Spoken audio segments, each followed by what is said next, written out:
Gardening not only provides food for our tables, but connects kids with the environment. At the Winburn Art Garden in Lexington, Kentucky, Jim Emery talks about the benefits of involving kids with gardening projects and how to organize a community garden in your neighborhood. Kids get outside, okay? Richard Louv, in his book, No Child Left Outside, connects nature deficit with behavior disorder, okay? So being outside, getting exercise, kids learn how to work together, okay? Other than, say, sports, we have a hard time finding kids working together with each other, let alone adults, grandparents. We've had parents say, we're in the garden working with our kids for 2 or 3 hours. Now at home, they won't sit still. We don't really work with them, but here we get to work together. Kids also learn cultural understanding. We have kids here, as you saw today, kids whose parents are from Honduras, kids who are from all over Latin America, African refugees, African and European Americans, all here working together because food's like a common language. So kids learn through growing different crops about each other's culture. Kids also learn a garden's like a place of peace and tranquility. Okay, in the urban environments, so much concrete, so much asphalt, so many buildings, we have a hard time finding a place to sit, kind of be quiet, peaceful place. A garden can be a peaceful place. Kids also learn about the environment in a whole variety of ways, from, as you were seeing today, about ladybugs and butterflies and ants.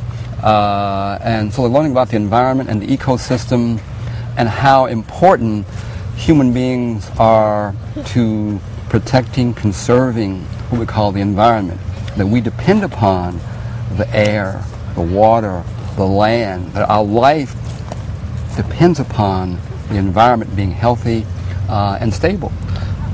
And probably one of the best things is that kids learn that food comes from somewhere else other than a grocery store. Oh, thank you. Absolutely, absolutely.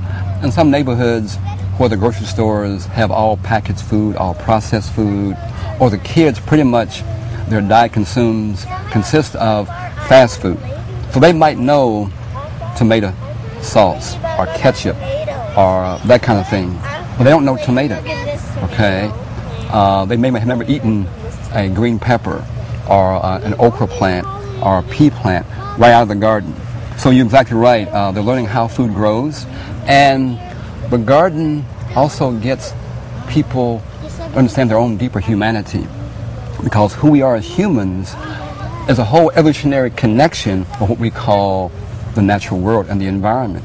How can other communities start similar projects, gardening projects, especially for kids? Well, we do gardening all over Lexington, and we speak a lot to houses of worship, schools, neighborhood associations, and just individuals in neighborhoods. And we encourage, like houses of worship, to what's called gardens of eating, okay? And this year, 3 houses of worship have begun gardens for their congregation and their neighborhood. We work a lot with school gardens, and we have workshops, and we have other kinds of sessions for teachers. We think, like in California, they passed a state law that requires a garden in every school. We think in Kentucky, same way should be here. So we encourage people in their neighborhoods to organize a committee, as has been done in here in Winburn, Green Acres, and so forth, a committee of people who are willing to stay the course.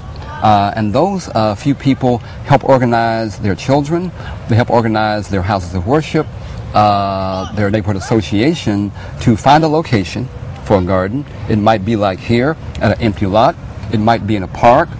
They can contact the Urban County Government Parks Department. They have now, through their wisdom, have allowed people to put gardens in city parks, and they have a whole protocol for doing that. So, we say call us at Sustainable Communities Network. We come out, we help people, do gardening, understand how to build raised beds, how to plant, how to harvest, and just enjoy the whole experience of being in the garden. So really, for people all over Kentucky or anywhere, the key is just plant the seed literally, whether Yes. in their place Yes. of worship or park or neighborhood, and that ideal can literally grow. Yes, it's like a seed. And we say especially involve the young people.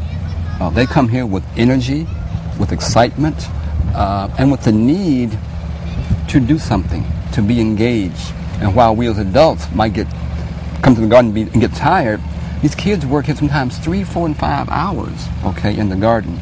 So, but it's joyful work. We think that being in the garden is as much spiritual work as being in a church or singing a hymn, okay, being in the garden.